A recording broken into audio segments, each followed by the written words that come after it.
Hi everyone, I'm Richard from Burning Spears. Welcome to my channel. Today I'm doing one of my favorites, and that's beef rib, beef short rib, giant beef rib, dino rib. There's a lot of Jacob's ladder, there's a lot of terms for it, generally tied to good marketing as well. But it's a very common cut of meat. An essential barbecue smoked low and slow smoking item, and one of my favorites. I prefer it to brisket because it's cheaper, it's more manageable. On day 4 of eating brisket, after trying it 4 different ways, can get tiring and very dry in that. So I love cooking this, and I'll be doing it Texan style today. Texan style, generally salt and pepper. Sometimes some garlic. Of course, there's a bit of artistic license attached, and I hope I do it proud today so I don't offend too many Texans. But I like to think of my style more as pepper and salt, because freshly ground black pepper and beef are absolute best friends. And I like to put the pepper on first to ensure that I've got a full crust of pepper, and then I put the salt on, so the salt then manages to find those gaps. And for me, that gives me the best bark. Bark being the outside coating or crispiness of caramelization of whatever you're smoking. And everything's categorized on its bark, really. That's the class of if you've got a good bark, should have a good cook. So I'm going to zoom in a little bit onto this so you can see the prep. Very basic and easy cook, but I truly believe it delivers great results. Fingers crossed. Okay, so I bought this rib from my high street butcher, not my specialist butcher. So I really wanted to try it because I normally cook premium beef rib, but this looked okay with the marbling on the inside and the fat layers. However, it hasn't been treated the best, but it is a fatty one. Now I like leaving a lot of the fat on. Some people don't, because there's silver skin underneath the fat. But for me, that doesn't bother me because it's cooked low and slow. And I like the fat. I like the flavor that it brings, the moisture that it keeps in and all that. But so that's purely up to you whether you would want to take this fat off and the silver skin off, and then you're left with the dead meat. Now this was frozen, so it doesn't look as bright red as it normally does. Frozen, there's nothing wrong with freezing meat. Of course, you'd prefer to cook it fresh-ish. But I froze it because I didn't have time to cook it. Then I let it defrost in the fridge for 2 to 3 days, so a real slow defrost. Which I think provides a bit of goodness. So this is a cheap one. The ones I get from a specialist butcher are substantially more expensive. But here I've got the beef, kosher salt, Diamond Crystal kosher salt, best salt as far as I'm concerned. Freshly ground black pepper, always freshly ground in my coffee grinder. And then I'm using a binder. Olive oil. A binder is, so you'll see in a bit, is something that is put on the meat to coat the meat, to allow your seasonings to stick. That's all it really does. It's not generally there for too much flavor or anything like that. So some people use mustard, horseradish, hot sauce. Some people even use the fresh juices of the meat when it comes out the packaging and it's still wet. They don't dry it off. Then they will just put the salt on there. And then I'm using olive oil because of the low and slow cook. The oil will perform well. It's not going to be too hot and go acrid or anything like that. So that's what I'm going to use today, but entirely your own preference on what binder you're going to use. Okay, so there's various trains of thought on taking the membrane off the back, off the bone side. And there's a lot of fat left on here, and the butcher's left the membrane on. You can see how he's scored it. Now generally I would strip that off, but seeing as it's on there and most videos show it removed. I think I'm going to try and keep this on today and keep that fat in, so that'll provide extra protection for the meat and extra moisture. Yes, it'll drip more, but I've got a drip pan in my Kamado Joe, so that's not going to be a function. So this is a first for me. I'm going to do it. The results I'm sure will be great. That fat should render down. I can always discard it on slicing, but it's really quite thick over here. Let's check it out and see what it produces. So I'm going to pay some attention to the top, and if you're in a competition or you want to show off to your mates, you would go ahead and trim a lot of stuff off. I'm not going to be too extreme. I'm just going to get it neatened up slightly. Just take off all the sort of tags, you know. Now if you're going to do as I am and leave the fat on, you're basically going to want to thin the fat down. So any pockets that are hard, like hopefully you can see the meat moving there, those are soft pockets. But when it comes to here, I can feel it's hard and there isn't as much movement. So I'm just going to shave off the thick areas. There's another real thick area, very stiff under the thumb. I'm going to shave off some of the thicker areas. Also, if you leave this stuff on, sometimes it pulls, like these layers pull, and then you have a break in your bark. So not the most picturesque cook, but I want fat on there, so I don't mind the odd tear and the gap in the bark and stuff like that, which I'm sure you'll clearly see as the video progresses.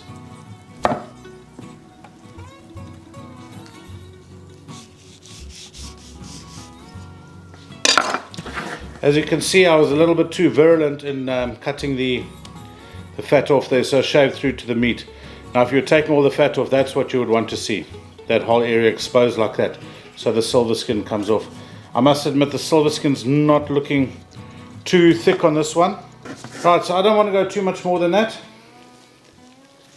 I've neatened up the edges, as you can see.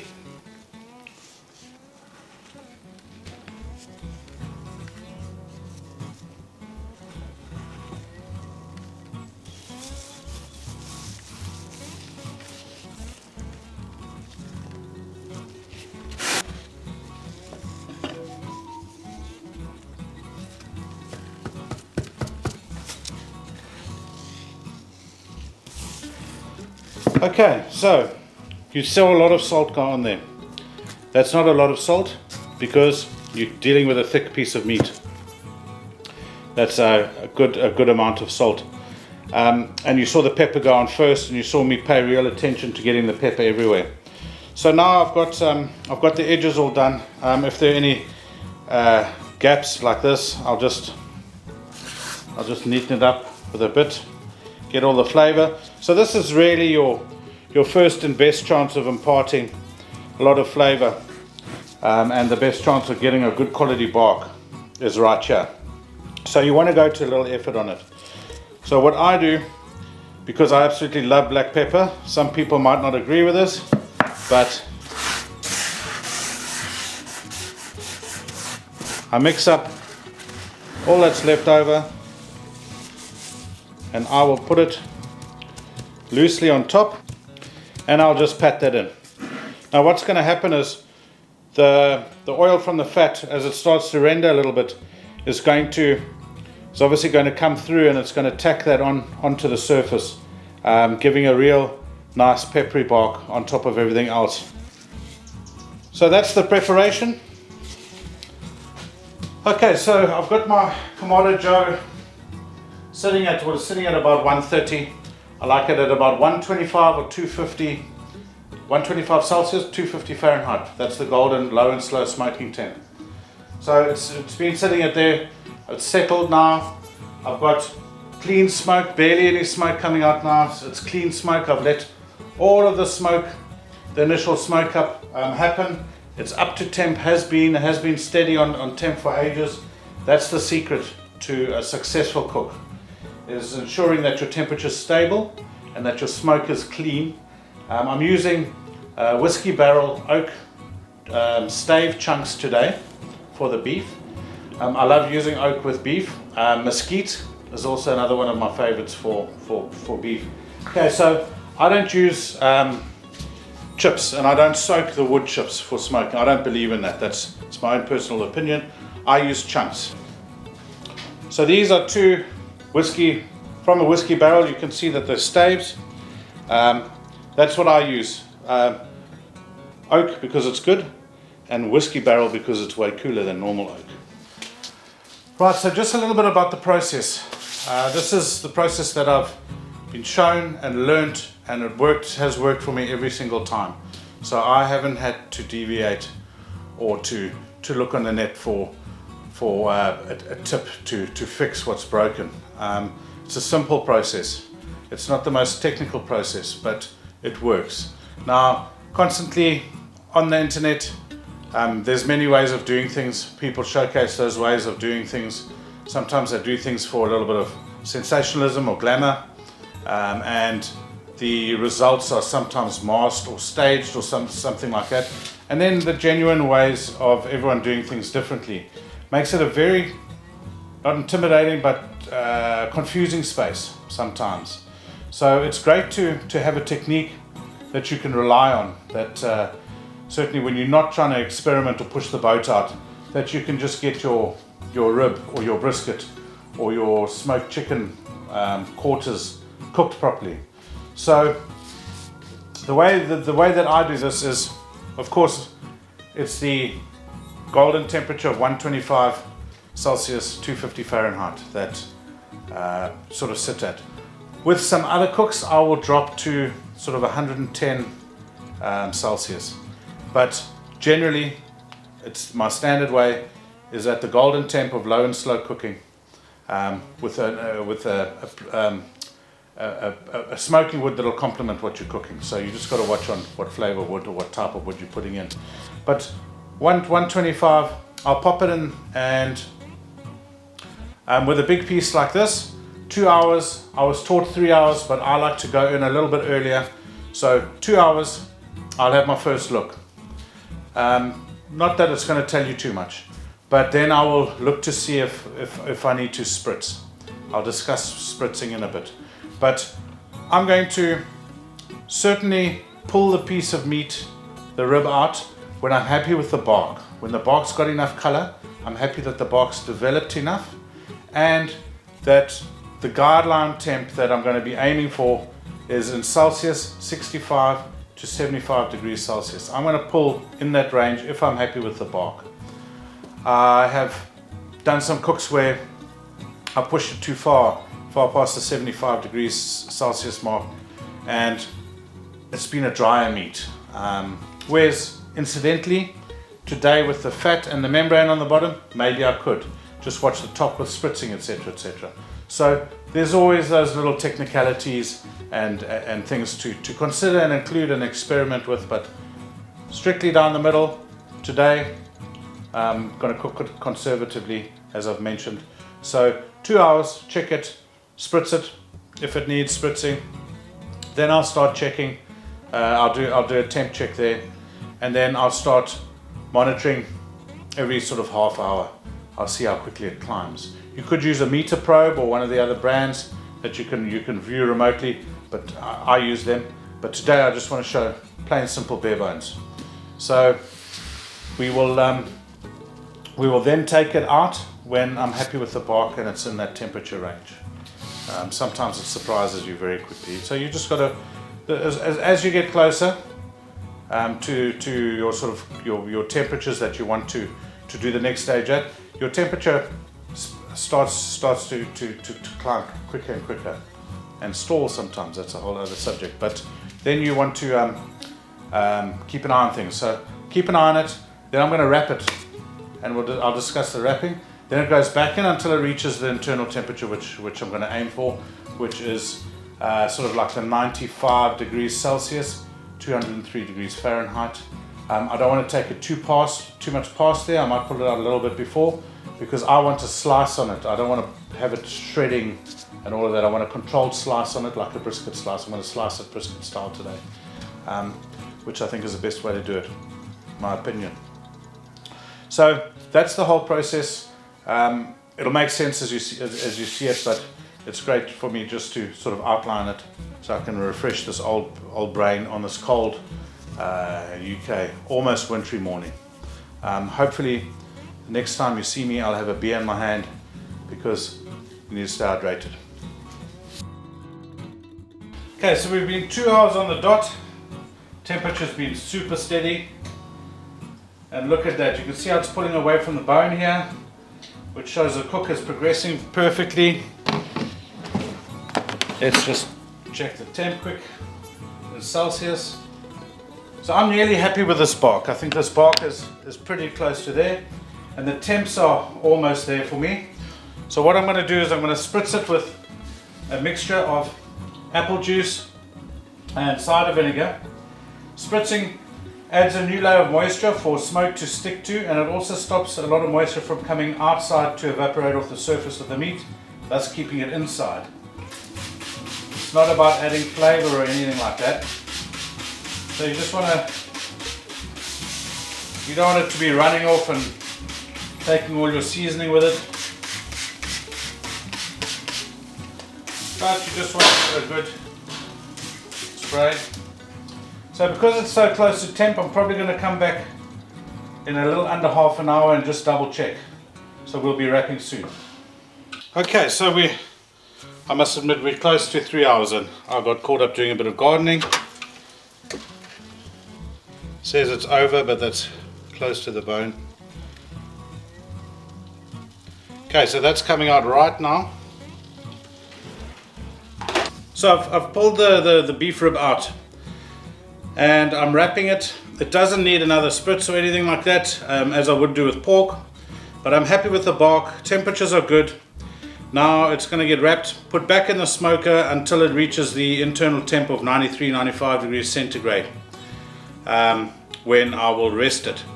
So wrapping, I'm unwrapping in butcher's paper, unwaxed or unlined butcher's paper, pink paper, smoking paper.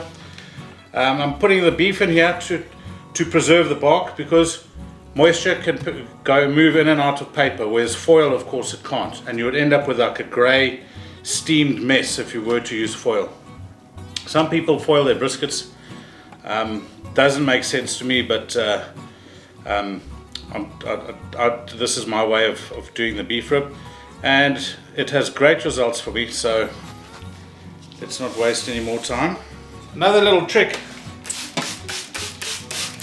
is to spray the paper lightly. That just makes it more malleable, so it bends easier. Then you want to wrap tight.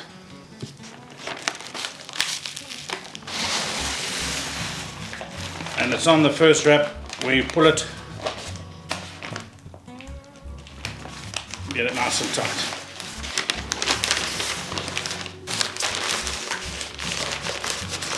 So there we have it. That's going to go in for a while. Okay, so we have been in wrapped for 2 hours. Remember, I'm aiming for 93-95 degrees Celsius. As you can see, I'm still a little way away. 80 degrees, 83. So that's fine. I'll come back in another hour. There's no rush now. Okay, so we've been in at 3.5 hours. This thing's got to be done by now. Let's have a look. 93.6, 94, perfect. Way past on the thinner side. One of the most important parts, apart from wrapping and cooking it properly, is to rest it for a minimum of an hour. You can do it for an hour. 2 hours is better. In a cooler box for 3, 4, 5, 6 hours is even better. So I'm going to wrap it in 2 cloths and leave it for an hour before I slice. They might look dirty, but they're not. They're washed, they're clean. And just my top tip for you: don't use mommy or wifey's brand new dishcloths for this. You'll never live it down. So these are the old ones that I take off their hands, and free to use them. The smell is just incredible. If it was a hot day, you could leave it without any cloths on, but 2 cloths generally good enough. If my guests were only expecting to eat in a couple of hours, I'd put it in a cooler. Very forgiving, because you can let it rest for so long. So we'll come back in an hour and carve, have a look at it. Can't wait. Alright, so resting for an hour or thereabouts. Feels like a bag of jelly. Very, very nice.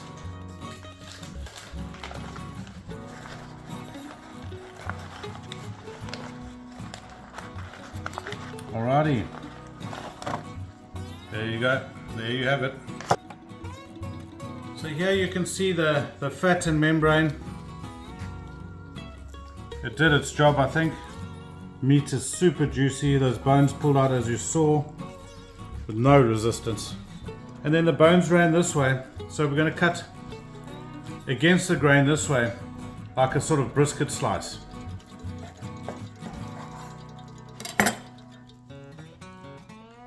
Look at that juice. That cook, perfect. Spot on. Still just barely holding together.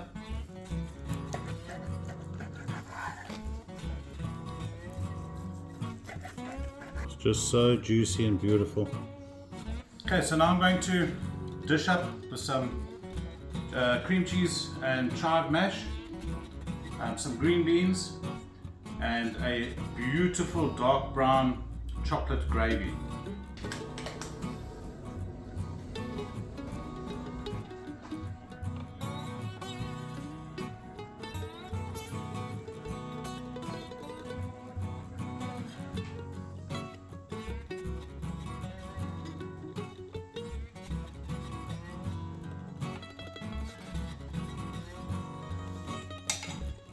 Okay, there we have it. Delicious, beautiful. Took a while, it's dark, but it's going to be well worth it. I hope you enjoyed this. I can't wait to tuck in myself and give us some comments, see what you think. And please do try my method of low and slow cooking beef ribs, brisket, chicken, pork, all done similarly with the same principle. Thank you for watching. And now I must eat. That's it.